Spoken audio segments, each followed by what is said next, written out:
dito lang ako matutulog, Bibilimwil, no? Hintayin ko kayo dito. So, bababa ka na ngayon para hanapin yung kasamaan ko.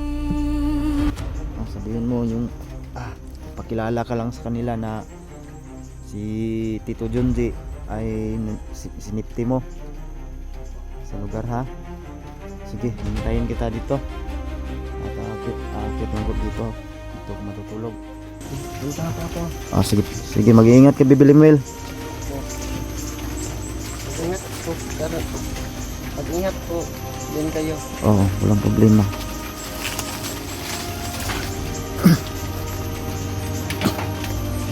Dito lang ako maghihintay mga tol, safety naman ako dito.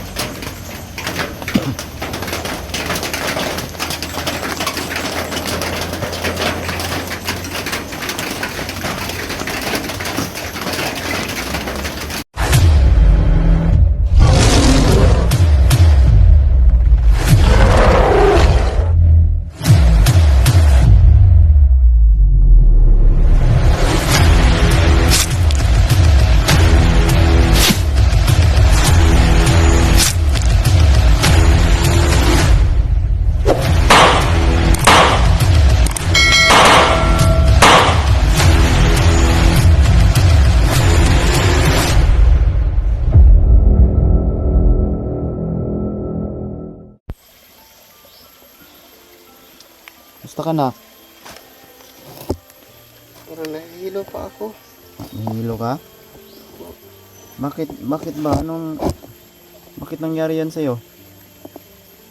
Dahil napakalakas ng mahikanan nilagay sa iyo kanina. Sa aking katawan? Oo. Ano ba? Salamat, Bibilimwil. Ay, dumating ka. Kung wala ka, wala na ako ngayon. Sige, tayo ka. Kaya mo? Upo ka dyan. Ay, nahawa ako sa bata mga to. Napakabait. Binamot niya ako. Tapos ano siya ng nawalan siya ng malay. Butin lang at hindi gaano na siya natamaan. Katulog lang ng katol.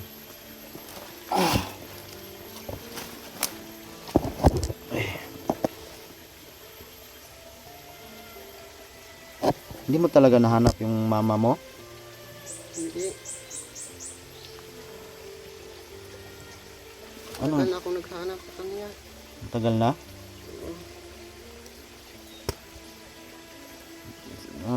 Dito ka lang sa bundok, paikot-ikot. Sa paghanap sa mama mo. Yung kapatid mong isang lalaki, nakita mo na? Hindi pa po. Hindi pa?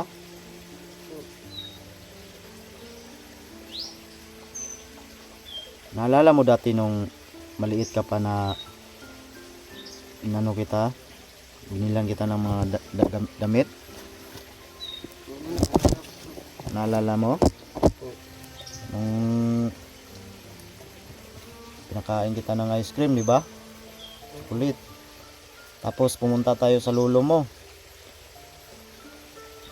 Tapos hindi ka ba nagalit nun sa akin nung iniwan kita doon sa lolo mo? Hindi naman. Hindi. Opo. Bakit ka naglayas? Yung sa lolo mo? Dahil hinahanap kita. At saka yung mama mo, hinahanap mo. Oo. Ang tagal ko rin naghanap sa'yo.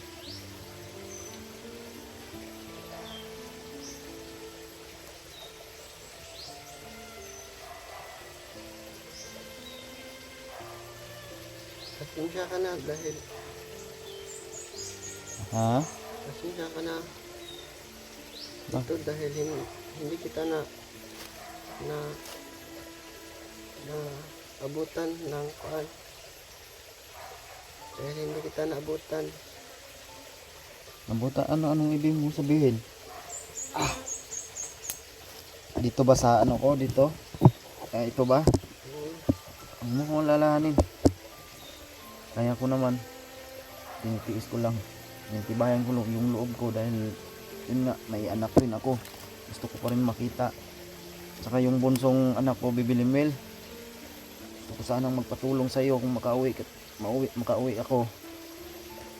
Sama ka sa akin ha. Tulungan mo rin ako na mahanap yung bunso kong anak. Oo naman.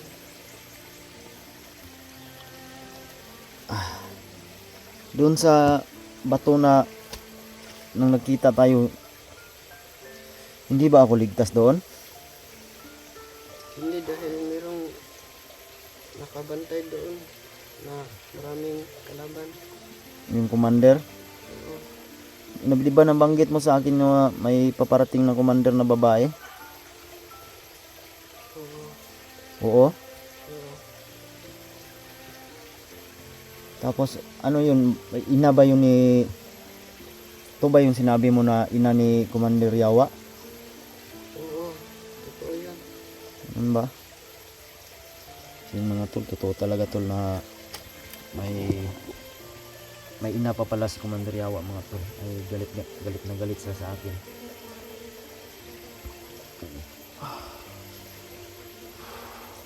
Buti na lang at nakita ako agad ni Bibiling yun.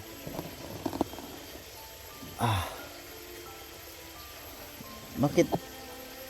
Ano ko sa iyo ba? Ang payat-payat mo talaga. Wala ka bang kain dito sa bundok? Wala. Wala? Wala po. Kawawa ka naman. Sige lang, pag makababa tayo, kain tayo. Kumain ka ng kumain ha. Para kung may awa ang Panginoon, makalabas tayo dito. Pero alam ko makalabas tayo. Pagdating natin doon sa sinasabi mong bahay, ay puntahan mo yung mga kasama ko. Ha? Hanapin mo sila. Opo. Sabihin mo na doon mo ko iniwan.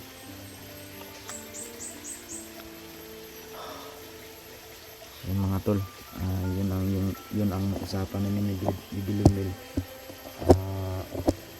Susunduin niya yung mga kasamahan ko. Ito kasi yung pinagdalhan niya sa akin. Itong pinagdalhan mo sa akin, ligtas ba tayo dito? Ligtas ba ako? Oo, ligtas dito.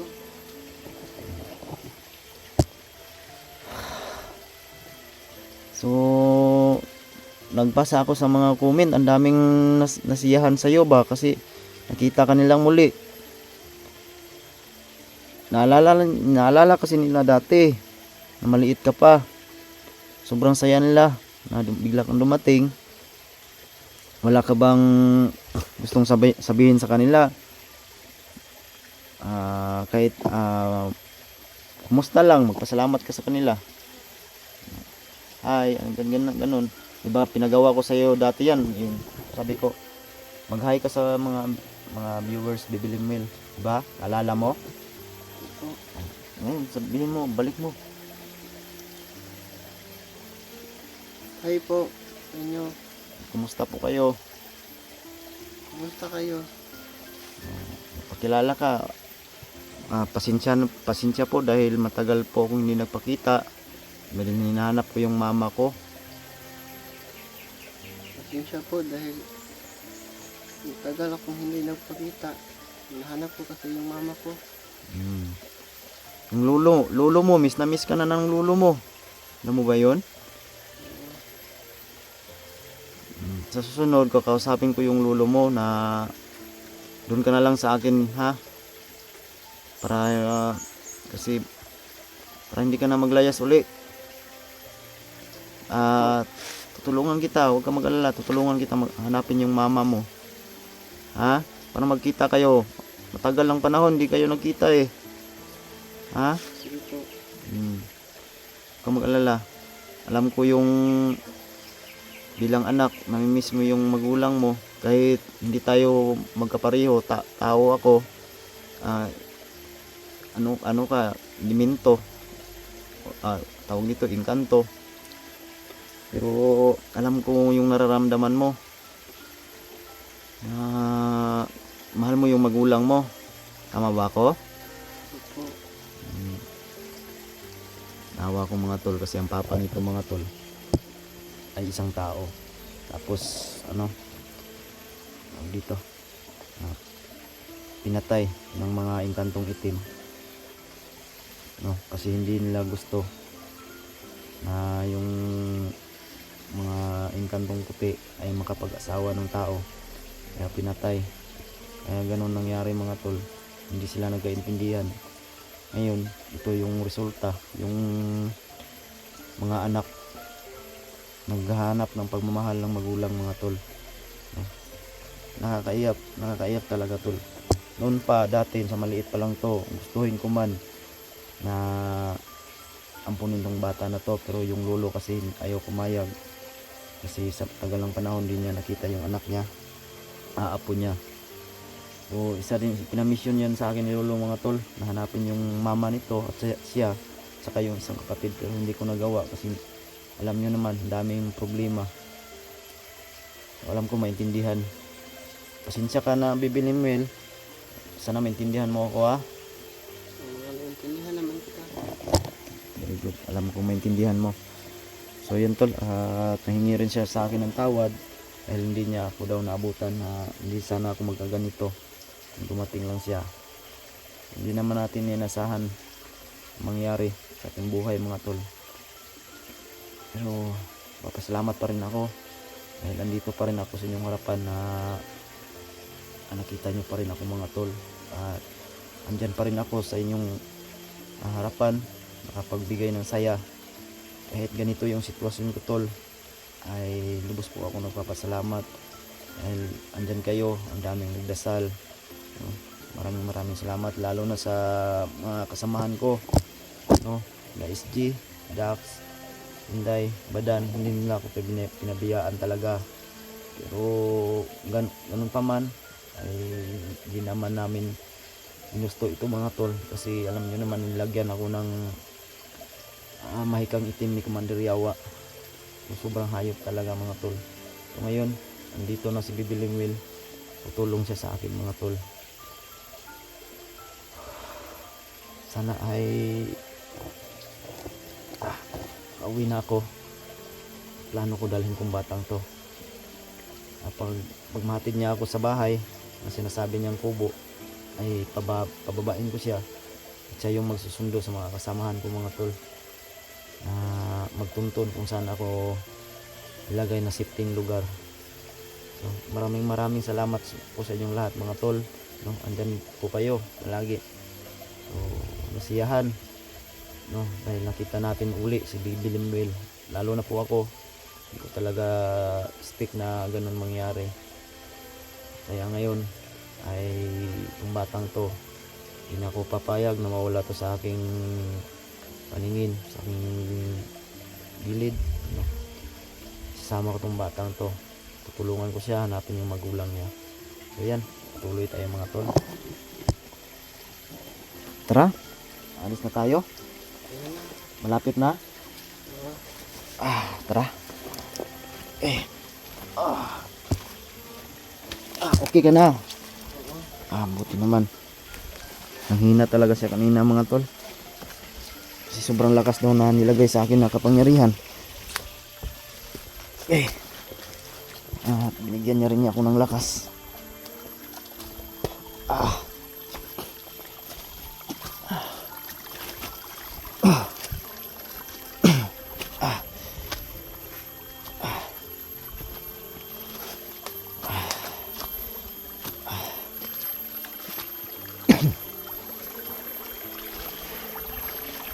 Okay.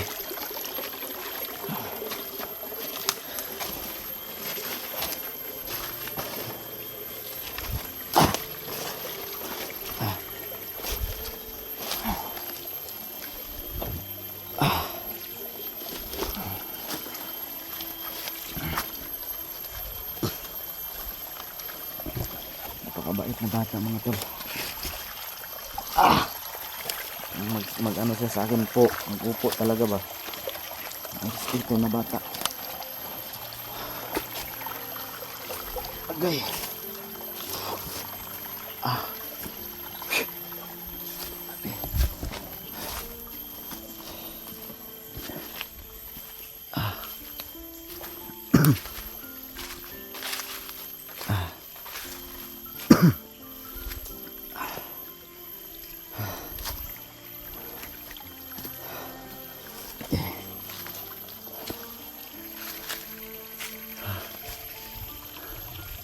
Lapit na tayo, bibili Mel.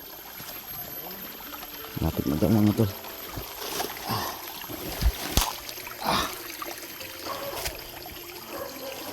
Yan na ba yun? Yung aso may maingay, yan na ba yun? Ha? Asa ba? Saan? Sa pakyat tayo? Sige. So yun, malapit na daw kami tol. Dito na kami.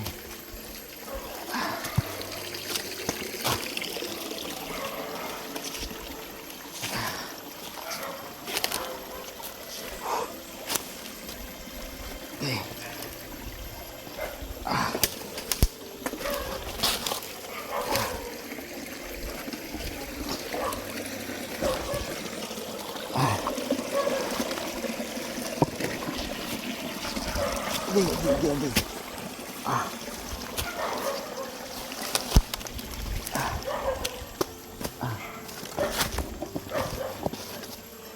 Yung narinig yung aso mga tol, dyan daw kami. May kubo pala dyan sa ibabaw. No? Thank you Lord, at safety na kami. Safety kaming nakarating dito. Nandyan lang daw sa ibabaw mga tol. Dito tayo. Diyan. Tara.